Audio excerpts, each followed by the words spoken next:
Oi, tudo bem? Nesse vídeo eu quero tratar sobre a importância do salário mínimo. Recentemente está tendo uma discussão aí se o salário mínimo para 2020 vai ser 1.039 ou 1.045. Eu tenho visto essas notícias aí no jornal. Então eu resolvi contar uma historinha para a gente tratar sobre a importância do salário mínimo para a sociedade. Vamos imaginar aqui um país. O nome do país vai ser Lugar Nenhum. E aí, na terra de lugar nenhum, havia um homem chamado Francisco. Francisco vivia lá na terra de lugar nenhum e lá não havia nenhuma lei de proteção ao trabalho. Não havia salário mínimo, não havia CLT, não havia férias, não havia nada, nenhuma lei do salário mínimo. Era uma sociedade ainda, digamos que bem rústica, né?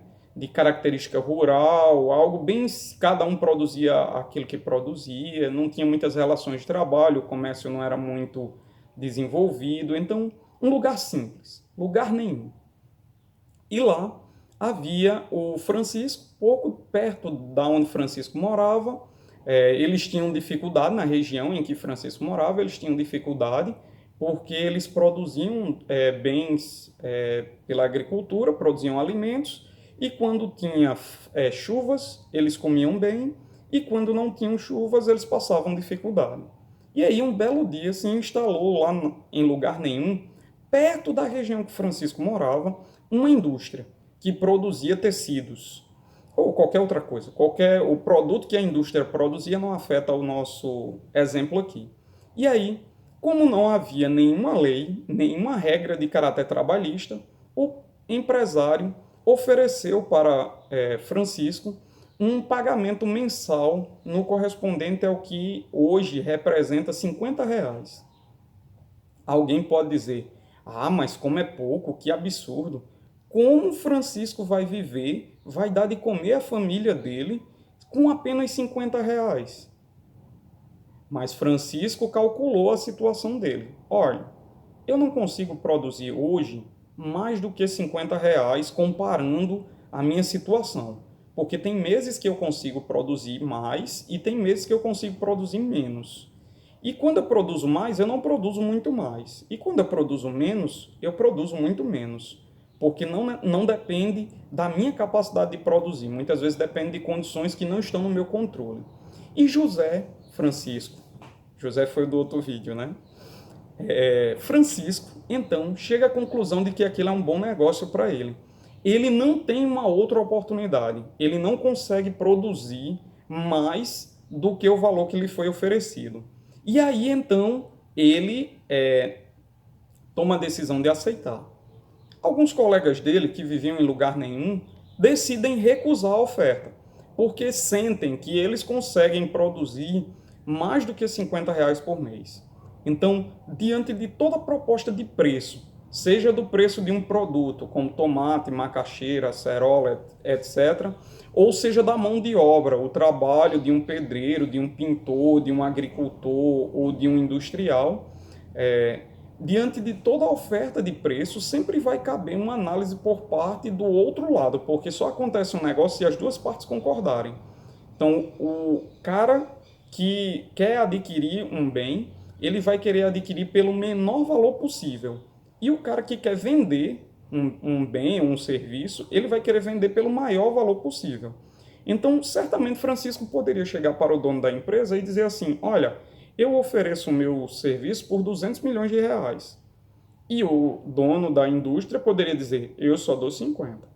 Se os dois mantiverem essa posição, não vai haver negócio entre eles. Mas tanto Francisco sabe, quanto o dono da indústria sabe, que há outros participantes do mundo, né? Há outros agentes econômicos atuando na sociedade.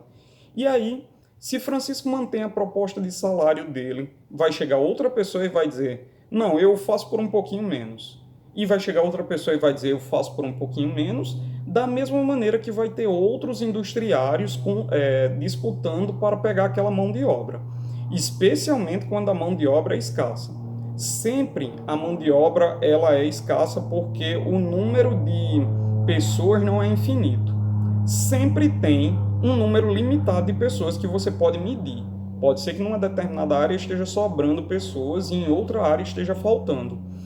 Mas esse número sempre é limitado. Não existe um número infinito de trabalhadores numa região para trabalhar numa determinada atividade. Okay? Então lá, o empresário lá de lugar nenhum ofereceu R$ 50 por mês para Francisco. Alguns amigos de Francisco recusaram porque sentiam no seu valor subjetivo, na sua avaliação subjetiva, que eles não conseguiam medir, né, não mensurável. Na avaliação subjetiva não mensurável deles, eles conseguiam produzir mais do que isso. E então eles não aceitaram. Mas Francisco não. Francisco pensou, olha, eu não consigo produzir mais do que isso. Essa empresa está oferecendo algo para mim que eu não tenho outra maneira de conseguir. E voluntariamente concordou com essa proposta. Outras pessoas, como Francisco, também concordaram. E elas estavam trabalhando para aquele industriário. Em um belo dia, o Congresso Nacional de Lugar Nenhum fez um levantamento, consultou uma empresa de pesquisa que fez um levantamento sobre as condições de trabalho da sociedade de Lugar Nenhum. E eles chegaram aos números que apontavam que uma boa parte da população trabalhava na informalidade, sem contratos formais de longo prazo, e havia alguns industriários que contratavam pessoas para longo prazo, com contratos formais de longo prazo. E aí verificaram que o nível de renda das pessoas que tinham esses contratos eram muito baixos. No país inteiro, em toda a terra de Lugar Nenhum, todo mundo era contratado por valores muito próximos a R$ 50 por mês. E rapidamente todos os telejornais começaram a divulgar essa informação. O Lugar Nenhum TV da noite, o jornal Lugar Nenhum, lá com os apresentadores famosos, né, que apresentavam os telejornais todos os dias, estavam lá apresentando a informação de que o nível de renda dos contratos formais eram muito baixos. E a população ficou indignada. Todo mundo achou aquilo um absurdo.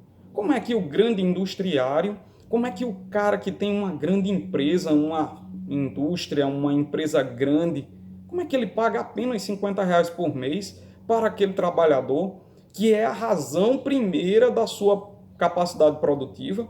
Isso é um absurdo. Houve muita agitação social por causa disso. E então, as pessoas começaram a pedir que algo mudasse. Que algo mudasse. É preciso fazer alguma coisa, porque isso não é justo. O pobre do Francisco deu até entrevista no jornal, dizendo lá que ele tinha dificuldade de sustentar a família dele. Mas, presta só atenção no que acontece depois disso. Motivado por essa onda popular, por esse desejo da população, o Congresso Nacional de Lugar Nenhum chega a uma definição incrível. Vamos definir um salário mínimo para os trabalhadores de Lugar Nenhum. Nós não podemos permitir que as famílias passem por dificuldades, diziam lá os grandes políticos, aqueles homens que inspiravam as multidões e o povo gritava: "Oh, é incrível, fulano é incrível". E aí eles decidem então propor um projeto que cria na terra de Lugar Nenhum um salário mínimo de R$ 200 para corrigir as distorções. E eles diziam: olha, nós entendemos que R$ 200 ainda é muito pouco, mas é uma condição melhor para o nosso trabalhador. É uma condição que vai oferecer a ele a oportunidade de uma vida digna para a família dele. Essas palavras que políticos geralmente falam em épocas de eleição. E esse ano é época de eleição, então fique esperto, viu? E então o Congresso Nacional aprovou.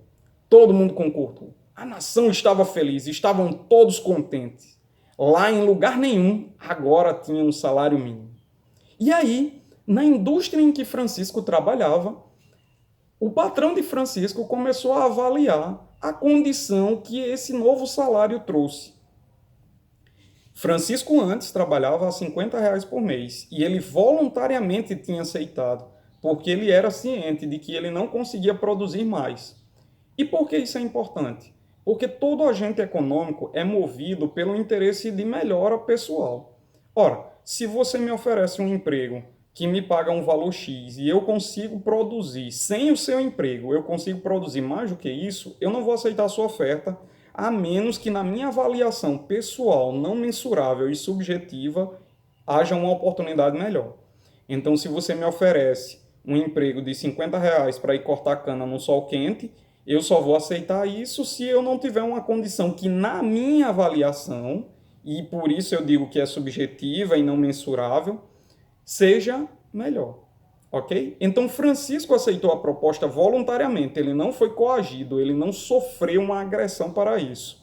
E o que acontece é que ele só aceitou porque essa foi a melhor oportunidade que apareceu para Francisco.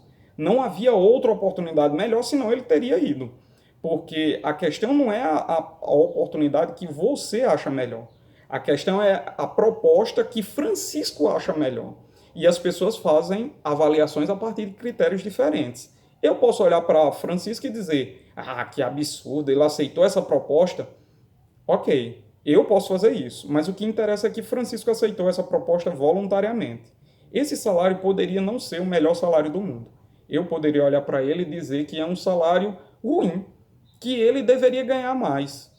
Mas Francisco olhou a condição e disse: olha, eu aceito.